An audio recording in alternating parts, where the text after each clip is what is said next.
নিয়ে চলে এলাম টমেটো সস আর পকোড়া। একটু খেয়ে দেখি কেমন হয়েছে। আমি কোনোদিনও খাই নাই, প্রথমবার খাবো। আর কতটা সুন্দর হয়েছে আপনাদের সঙ্গেও শেয়ারও করছি। দেখি খেয়ে।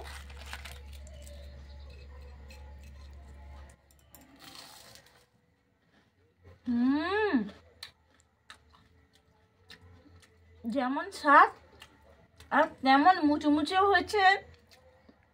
সত্যি এত যে সুন্দর খেতে হয় আমি নিজেও জানতাম না। আবার আপনাদের দাদাভাইকে আনতে বলবো, আবার একদিন বানাবো এইভাবে। দারুণ হয়েছে, আপনারাও অবশ্যই এইভাবে বানিয়ে দেখুন। সত্যি বলছি এত সুন্দর হয়েছে, না বানিয়ে খেলে আপনারা বুঝতেই পারবেন না।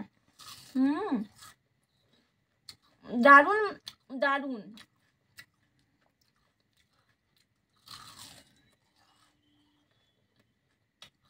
আপনারা এভাবে বানান আর বাড়ির সবাইকে খাওয়ান, সবাই একেবারে খুশি হয়ে যাবে আর প্রশংসা করতে একেবারে বাধ্য।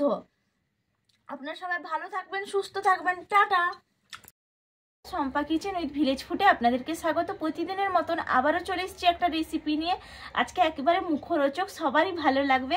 এই দেখুন আপনাদের দাদাভাই বাজার থেকে আজকে বকফুল নিয়ে এসেছি, অনেকগুলোই বকফুল। আমি কিন্তু কখনোই বকফুল খাইনি, এই প্রথমবার কিন্তু বানাবো আর খাবো। আগে কখনো খাইনি।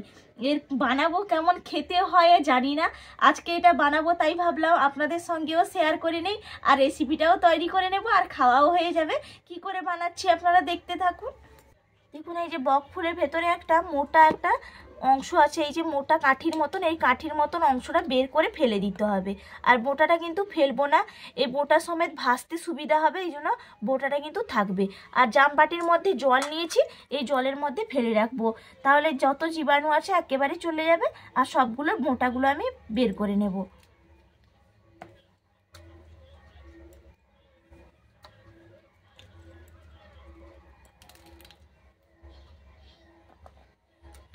সবগুলো আমার বোটা বের করে নিয়েছি ফুলের থেকে।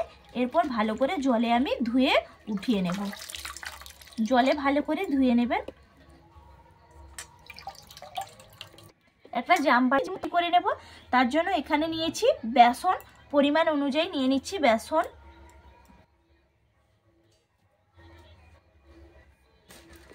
দিয়ে দেব চালের গুঁড়ি, এখানে আমি 2 চামচ চালের গুঁড়ি দিচ্ছি। আপনাদের কাছে যদি চালের গুঁড়ি না থাকে তাহলে কর্নফ্লাওয়ারটাও দিয়ে দিতে পারেন।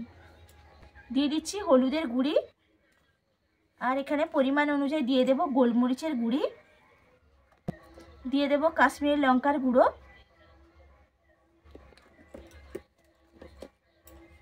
লবণ দিয়ে দেব পরিমাণ অনুযায়ী, আর দিয়ে দেব এখানে নিয়েছি খাওয়ার সোডা।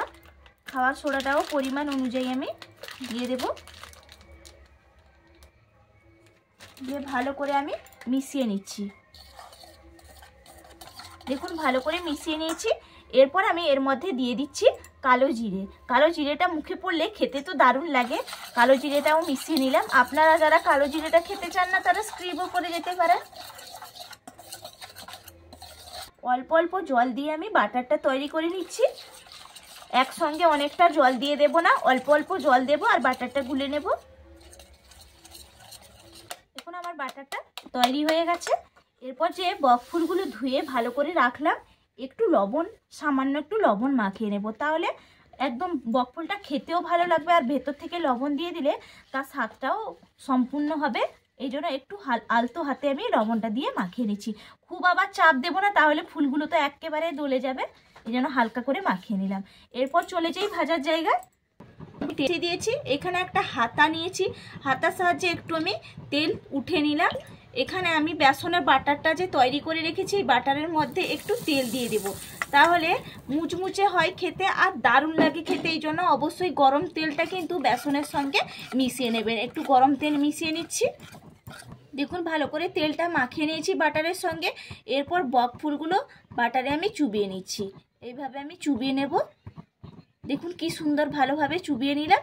এরপর আমি বাকি যে বাড়তি অংশটা আছে আমি ঝরিয়ে নেব। এভাবে বেসনটা ঝরিয়ে নিলাম বাটারটা। এরপর আমি দিয়ে দেব তেলের মধ্যে। আবারও একইভাবে আমি বাটারে চুবিয়ে নিলাম, আবারও তেলের মধ্যে দিয়ে দিচ্ছি। সবগুলো আমি একইভাবে করে নেব।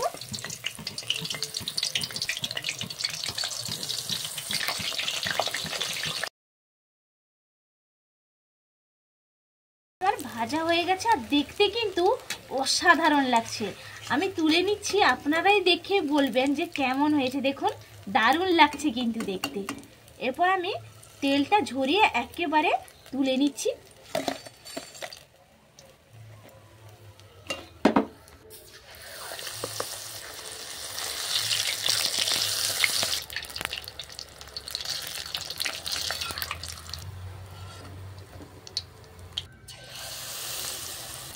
দেখুন আমার সবগুলো কিন্তু ভাজা হয়ে গেছে, আর এটাই কিন্তু বাকি ছিল। আর প্রত্যেকটা অসাধারণভাবে কিন্তু ফুলে উঠছে, দারুণ হয়েছে কিন্তু পকোড়াগুলো। এখনো খাইনি, খেয়েও আপনাদেরকে দেখাবো যে কেমন হয়েছে স্বাদ। দেখুন আমার ভাজা হয়ে গেছে।